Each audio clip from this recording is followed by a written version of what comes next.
Blog Talk Radio. Are you ready to take a bite out of the competition?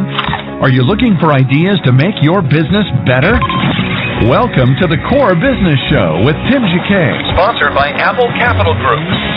At the core of every successful business, you'll find people making a difference. And with each episode of the Core Business Show, we talk with those people, examine those ideas, and explore the strategies that make them special. Now, the host of the Core Business Show, Tim Jacquet. Good morning, everybody, and welcome to another episode of the Core Business Show. I'm Tim Jacquet, your host. Today, we're going to talk about Jason Sachs' latest book called The Power. If you have any questions, you can go ahead and call in at 347-324-3460, 347-324-3460, or pose a question in the chat room. We're going to read it on the air. Justin, welcome to the program. Thanks so much. It's great to be with you. I guess to begin with, kind of tell us about yourself. How did you get started? It all started, I was 13 years old. I walked through the doors of my first Anthony Robbins seminar.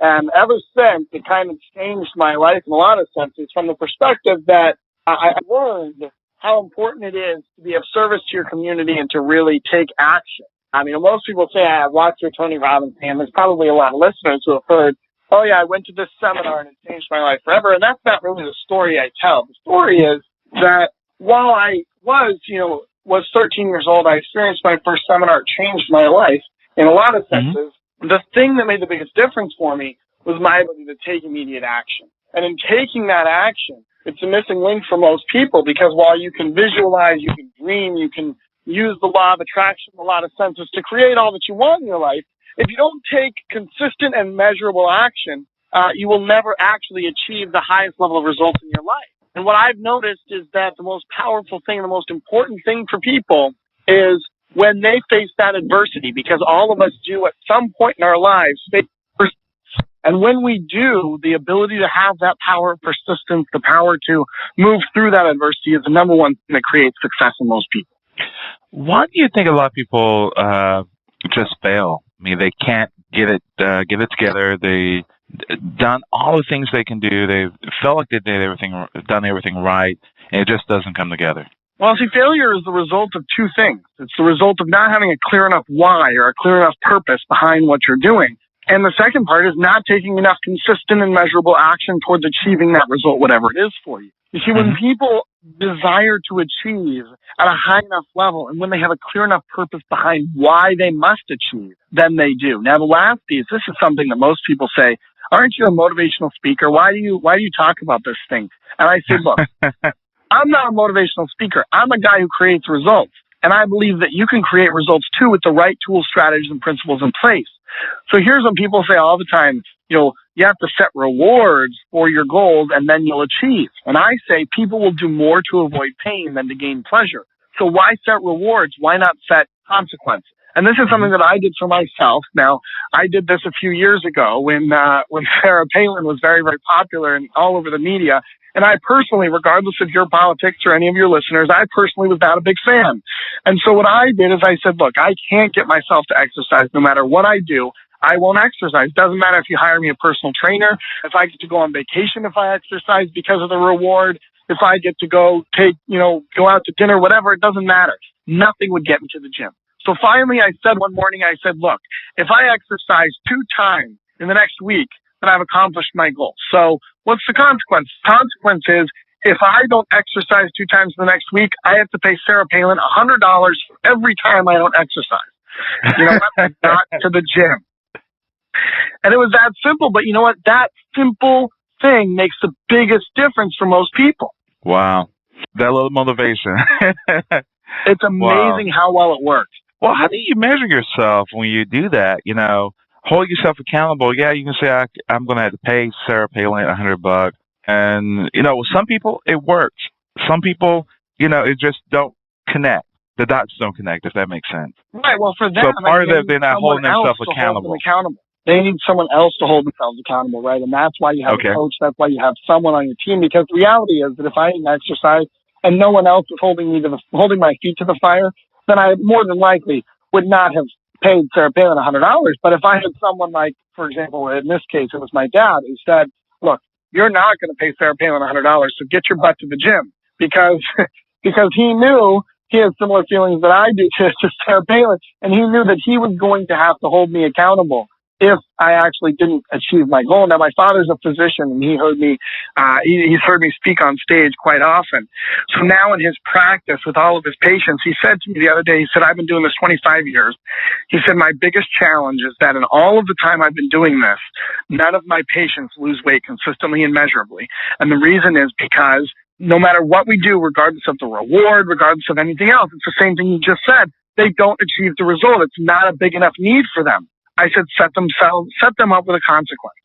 So now he had one patient who was going to Las Vegas, and they said, okay, look, she was convinced that with all the distractions, with all the food, with all the buffets and everything that's going on in Vegas, there was just no way she was going to be able to maintain her weight. She was going to lose weight. She was really distraught about it. He said, look, if you don't lose 1 pound, we're going to set up a measurable consequence for you that is going to be so painful that you will never do it again.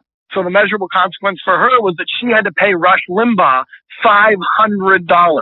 And the moment he said it, it sent chills up her spine. And he said, I knew that's exactly what the consequence should be for you. So she came back from Vegas. She lost that pound because there is no way that she was going to pay Rush Limbaugh that $500, right? It works consistently and measurably if you have the right consequence and if you have someone on your team to hold you accountable to it. Okay. A couple of questions real quick. Why so many businesses are struggling right now?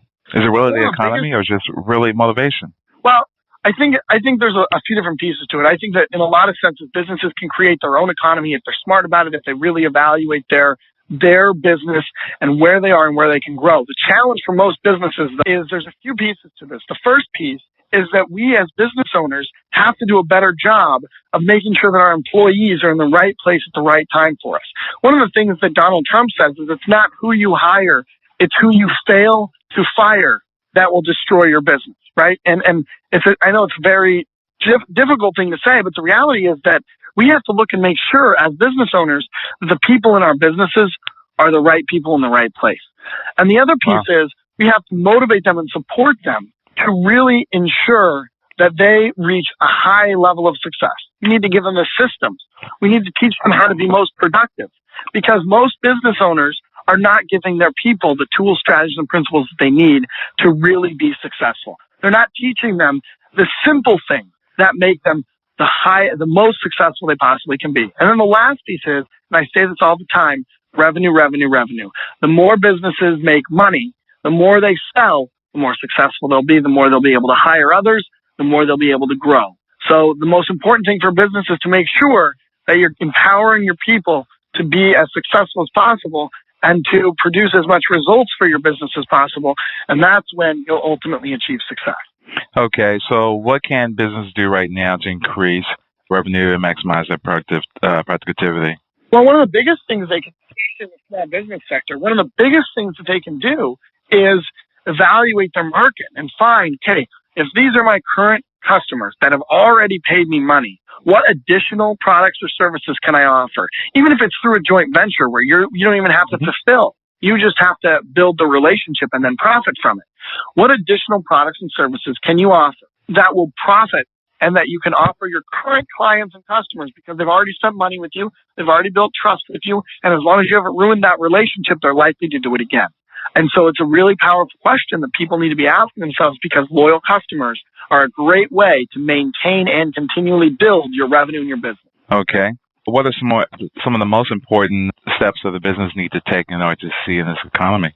Well, one of the biggest things is I think as business owners, we have to do a better job of being on target. You know, one of the biggest challenges right now for both business owners, for employees, and for you and I too, is this thing called email. And we're all so attached to this thing called email. What I often tell people is as soon as you get on your email, you're in reactive mode. There's no way for you to be proactive in that moment because the second you get on that email, you are at the effect of what other people want rather than creating that which you want.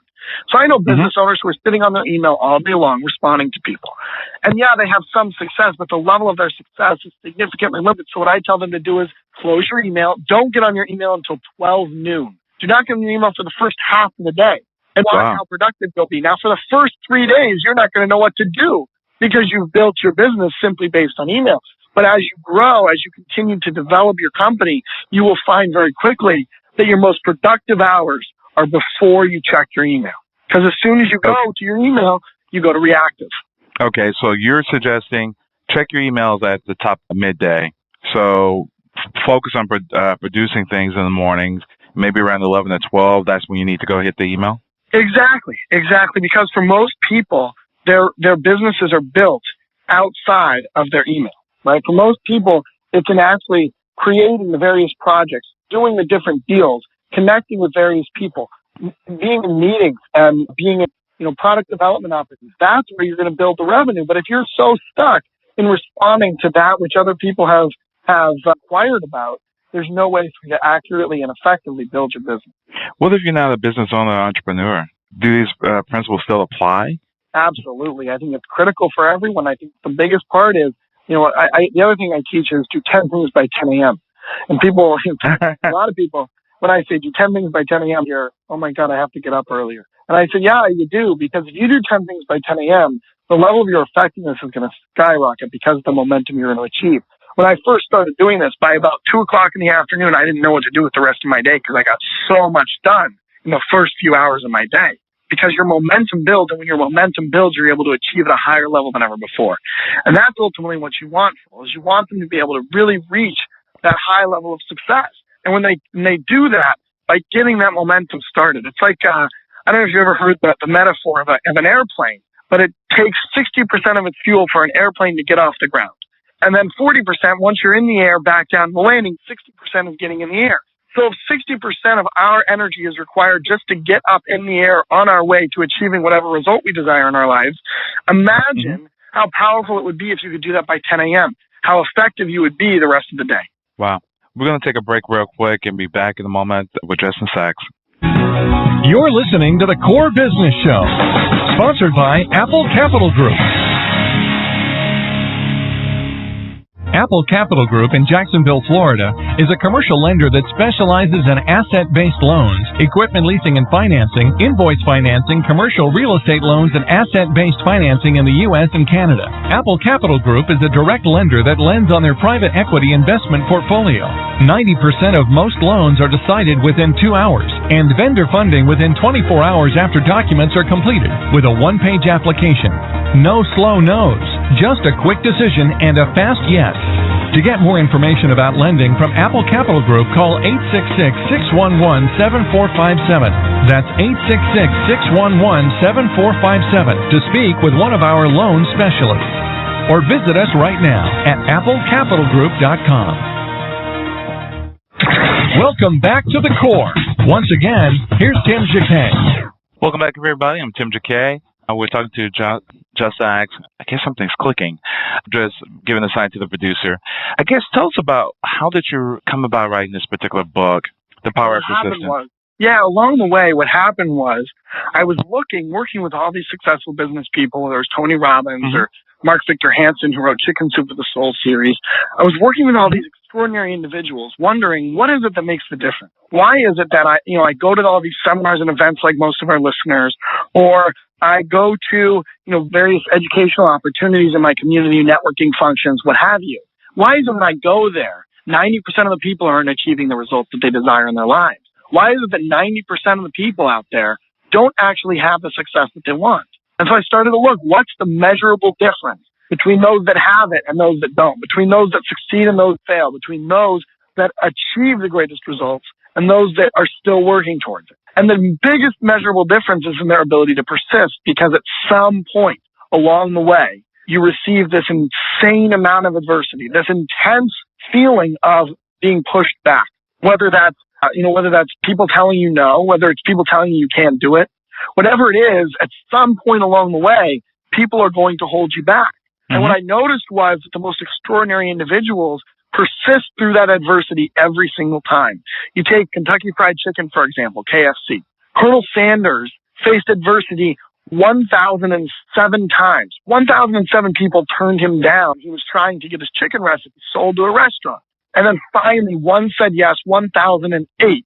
And that 1,008th yes was the one that turned Kentucky Fried Chicken into a multi-billion dollar enterprise. So you can imagine that if at any point along those 1,007 no's, he gave up, you and I would have never had a Kentucky Fried Chicken piece of chicken. Not that that would have made that much of a difference in our lives, but you can bet that it would have made a big difference in his. And but you it can saved a imagine, lot of family dinners. Absolutely, right? I mean, the reality is that you could go on and on and on and tell story after story. And I worked for Mark Victor Hansen. When I worked with Mark, he tells the story of when he first got Chicken for the Soul sold to publishers. He was turned down by 144 publishers in New York, all of whom said there's no way it'll sell. Now, it has since sold over 200 million copies internationally, been translated into 40 languages, but he was turned down 144 times. Imagine if he would have given up after any one of those times. You nor I would have ever read one of those Chicken for the Soul series books. And that's the power of it, that you are going to face adversity. People are going to tell you can't do something. People are going to tell you that you're too young, you're too old, you're too ugly, you're too fat, you're too whatever to do what you want to do. And the reality is that that's all a bunch of lies if you believe in yourself, and that's what you have to do. Is you have to really identify your purpose behind it, believe you can do it, and then go take action. And when you take that action consistently, regardless of who tries to hold you back, that's when you'll create results. Wow. Now, your book talk about real stories of real people creating extraordinary results.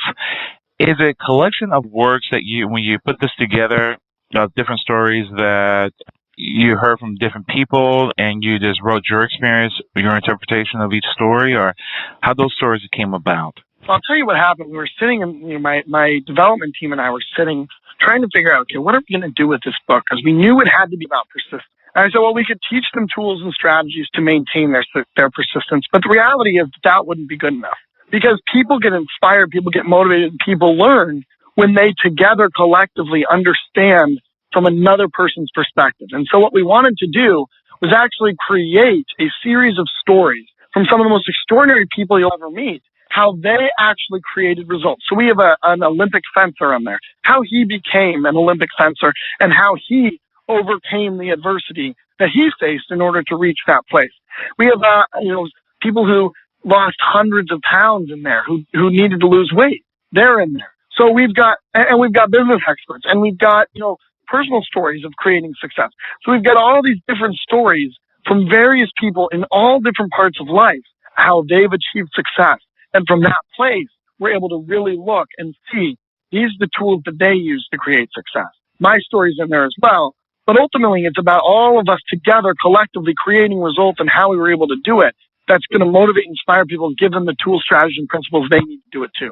Because here's what I know. What I know is that each and every one of us, even now in this moment, are facing adversity somewhere in our lives. We know what we need to do to create success. The reality is that all of us know. But there's something that's holding us back from actually doing it. Whether it's fear, whether it's not believing we can do it, whatever it is, something's holding us back. And if we can get past that and actually start taking action on creating those results, we will achieve so much more in our lives. One of my friends the other day just said to me, he said, it's 10 minutes. 10 minutes a day towards achieving that result that you've been holding yourself back. If it's dedicated, focused, and completely clear. If you take 10 minutes a day, that's an hour a week towards your goal. And ultimately, over time, you'll achieve a lot more success. Over 1 year, that's 365 hours. So imagine the power of 365 hours towards a goal over the course of a year, what you can get done. Any particular story that really stands out to you beyond the one you just mentioned to us earlier who challenged adversity and made it? I mean, I can tell you stories all day long. I think the most important thing is that, people have to really identify what is it for them that's going to move them and push them, right? Because the reality is that each and every one of us are in the same place as all these other guys that I mentioned. They're in the same place as Mark Victor Hansen. We're in the same place as Colonel Sanders. We're in the same place as Thomas Jefferson, to tell that story, or President Lincoln, right? All of them face just as much adversity as we have. But the reality is that in that moment of decision, they decided to continue on instead of giving up. And that's the power of this. And that's what ultimately all of us have to do, is that now there's an area of our life in which we can give up. And if we choose to give up, our lives will never be the same. And if we choose to continue on, go ahead. No, when we choose to, go ahead. We choose to give up, our lives will never be the same. And yet, if we choose to continue on, we'll be able to achieve so much more in our lives. And that's the goal for each and every one of us. How can we really create that level of fulfillment. So it got to be a point somewhere that, hey, this is not going to work. I should just give up. Is it any time at any moment? Maybe it's the wrong business plan. Maybe it's the wrong account. Is it any time that you should just throw in the towel and say, well, let's focus on something else? When I worked for Tony Robbins, he used to tell the story about going into the garden. He said, people say I'm a motivational speaker. The reality is I'm not a motivational speaker because if I walk in a garden, I don't believe that you should say there's no weeds, there's no weeds, there's no weeds, because the reality is there's weeds there. I'm the type of guy who wants to pull out the weeds and figure out how to make it the way it needs to be, right? And so it's the same thing here. Is I'm not telling you that you should just have blind faith and go about the same thing expecting a different result. That's the definition of insanity. But if you have an outcome, if you have a result that you want to achieve, you can achieve that result. You may have to re-strategize, you may have to refocus, you may have to change your system, you may have to change your approach. But the reality is that somewhere along the way, if you focus, if you persist, and if you consistently, measurably take action, then you will be able to achieve that result. Somewhere along the way, it's just a matter of being able to consistently persist and change your approach where you need to along the way. Wow. Lastly, any last thoughts that we have a question here regarding sales, and I almost talked about what I just mentioned. When you go after that sales account and they keep saying no, he's right here. So you just keep the effort going like Colonel Sanders? Absolutely. And looking forward. Absolutely, yeah. I mean, I persist. If I know that there are prospects for me, I will persist and persist and persist. Because the reality is that eventually they're going to say yes. Or eventually they're going to be so tired of you that they'll not take your call again, one or the other. And either way is fine with me, but it will be one or the other. It will be one or the other. Okay. Any last thoughts? I think that, the number one thing I want to share with people is that ultimately you have the power of achieving anything you want in your life. And there's a couple, simple systems that I want to just remind people of. And those are the two things that I mentioned. I'm going to give them one more. The first one is do 10 things by 10 a.m. If you do 10 things by 10 a.m. measurably and consistently, you will achieve more results in your life, hands down, every time, no matter what. The second thing is I want you to make sure that you consistently persist and that you consistently take action towards that which you want. And the last thing, this is very important, is make a list every single day of your highest priority activities. Because by making that list, you'll be able to move forward in achieving that which you want. And every day your priorities shift, right? What was important to me yesterday is possibly not important to me today. And what's important to me tomorrow probably will not be the same thing that's important to me today in terms of my priorities in my business now. So what I want you to do is create that list every day. And then as you do that, you will notice that you're able to achieve the highest priority activities first. And that's what will make the biggest difference. Perfect. Well, how can we get your book? And also, if you can tell us your website address. Absolutely. My books are available on all major retailers, Barnes & Noble and Amazon. And my website is jsachs.com. It's JSACHS.com. Great. Well, thank you for coming on to the program. I really, really appreciate it. Thank you again. It's my pleasure. Great to be with you. Okay, take care. Again, that's with Sachs. He was talking about his book, The Power of Persistence. If you'd like to download this episode, you can download it on iTunes and Blog Talk Radio. Hey, everybody, thank you for listening. Have a great day. You listen to The Core Business Show. Thank you for listening to The Core Business Show with Tim Jacquet. For a free quote on equipment leasing and financing, visit our website, applecapitalgroup.com. That's applecapitalgroup.com. And fill out the information to receive your free quote. We hope you'll join us for our next episode. And remember, you can always get to the core via iTunes. You'll find all our previous episodes there. Thanks again for listening to The Core Business Show with Tim Jacquet.